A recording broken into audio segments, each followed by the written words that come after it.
So this is PETZL's version of the small but strong accessory carabiner.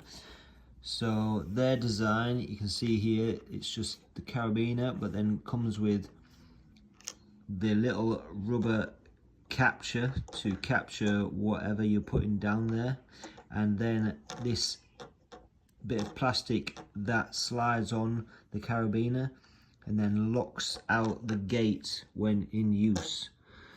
So see, this is the little capture to lock out the gate, so it slides on the spine, and then this piece clips in to that little cutout groove there. So you can see, there you go, the PETZL MINO.